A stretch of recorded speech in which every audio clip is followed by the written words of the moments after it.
சிவசைலம் சிவசைலநாதர் பரமகல்யாணி அம்மன் கோயில் தமிழ்நாட்டின் தென்காசி மாவட்டத்தில் மேற்கு தொடர்ச்சி மலை அடிவாரத்தில் கருணையாற்றின் கரையில் அமைந்துள்ளது. இக்கோவில் தமிழ் திராவிட கட்டிடக்கலையின் சிறப்புகளை வெளிப்படுத்துகிறது. மேலும் இது பஞ்ச குரோச ஸ்தலங்களில் ஒன்றாக கருதப்படுகிறது. சிவசைலம் என்ற பெயர் சிவன் வாசம் செய்யும் மலை என்று பொருள்படுகிறது. இக்கோவில் பண்டைய காலத்தில் கடம்பவனம் என அழைக்கப்பட்ட இடத்தில் அமைந்துள்ளது.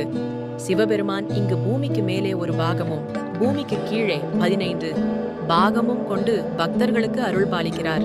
சிவசைலம் கோவில் பாண்டியர்கள் காலத்தில் கட்டப்பட்டதாக கருதப்படுகிறது.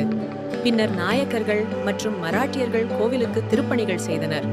பண்டைய தமிழர் கலாச்சாரம் மற்றும் தெய்வீக தத்துவத்தை பிரதிபலிக்கும் சிற்பக்கலை கோவிலில் காணப்படுகிறது.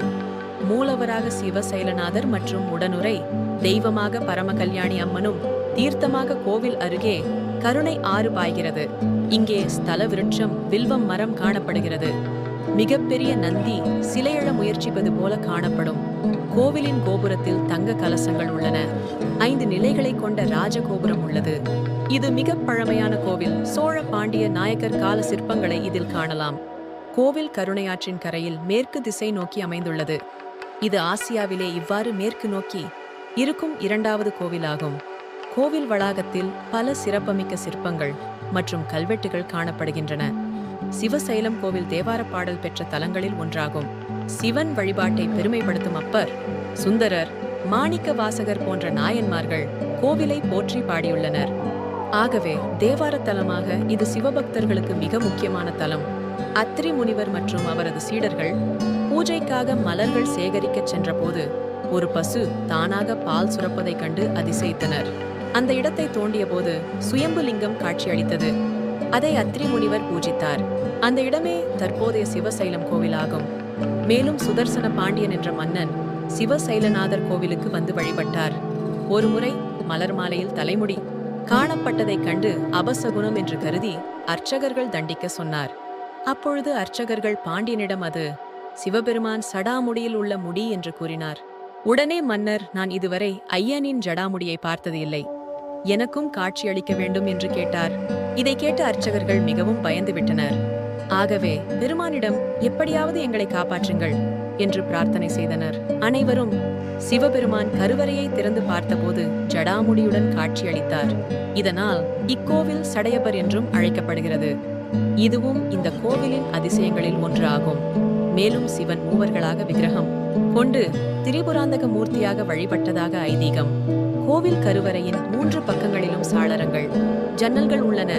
இது பாண்டிய மன்னனுக்கு சிவபெருமான் ஜடாமுடியுடன் காட்சியளித்த வரலாற்று நிகழ்வை நினைவூட்டுகிறது. கோவில் வளாகத்தில் அழகிய சிற்பங்கள் மற்றும் கல்வெட்டுகள் காணப்படுகின்றன. இக்கோவில் அதன் புராண மற்றும் வரலாற்று நிகழ்வுகளால் பக்தர்களுக்கு பெரும் ஆன்மீக அனுபவத்தை அளிக்கிறது. 1916 ஆண்டில் பூவன்குறிச்சி ஏரியில் கண்டுபிடிக்கப்பட்ட கல்வெட்டில் ஆம்பூர், ஆழ்வார்குறிச்சி, கடையம், கிருஷ்ணபுரம், பூவன்குறிச்சி சமீந்தார்கள் கோயிலுக்காக மக்களிடம் வரி வசூல் செய்ததாக குறிப்பிடப்பட்டுள்ளது. இந்த கோவிலில் மகா சிவராத்திரி, பிரதோஷம், ஆடி மாதம்மன் உற்சவம், பங்குனி உற்சவம் போன்ற விழாக்கள் சிறப்பாக கொண்டாடப்படுகின்றன. இந்த கோவிலில் பங்குனி மாதத்தில் நடைபெறும் 12 நாள் திருவிழாவிற்கு புகழ்பெற்றது. இவ்விழாவின் 11ஆம் நாளில் தேரோட்டம் மிக விமரிசையாக நடைபெறுகிறது. இந்த தேரோட்டத்தில் பக்தர்கள் பெரும் எண்ணிக்கையில் கலந்து கொண்டு தேரை வடம் பிடித்து இழுத்து தங்கள் பக்தியை வெளிப்படுத்துகின்றனர். அதிலும் அம்மன் தேரை பெண்கள் மட்டுமே இழுக்கின்றனர் என்பது மேலும் சிறப்பம்சமாகும். சிவசைலநாதர் கோவிலின் தேர் இப்பகுதியில் உள்ள தேர்களில் மிகப்பெரியது என்பது குறிப்பிடத்தக்கது. தேரோட்டத்தின் போது பக்தர்கள் உற்சாகமாக பங்கேற்று இசை, நடனம் மற்றும் பாரம்பரிய கலை நிகழ்ச்சிகளுடன் விழாவை சிறப்பிக்கின்றனர். இது பக்தர்களுக்கு ஆன்மீக அனுபவத்தை வழங்குகிறது. சிவசைலம் கோவில் அதன் புராண மற்றும் வரலாற்று நிகழ்வுகளால் பக்தர்களுக்கு பெரும் ஆன்மீக அனுபவத்தை அளிக்கிறது. பசுமை நிறைந்த இயற்கை கோவிலுக்கு அழகை கூட்டுகிறது. பக்தர்கள் மட்டுமல்லாது இயற்கை ரசிகர்களும் இங்கு அதிகம் வருகிறார்கள். மேலும் இது போன்ற வரலாற்று சிறப்புகளை தெரிந்து கொள்ள நம் சேனலை சப்ஸ்கிரைப் செய்யுங்கள். மேலும் வீடியோ பிடித்திருந்தால் லைக் பண்ணுங்க, ஷேர் பண்ணுங்க ஃப்ரெண்ட்ஸ்.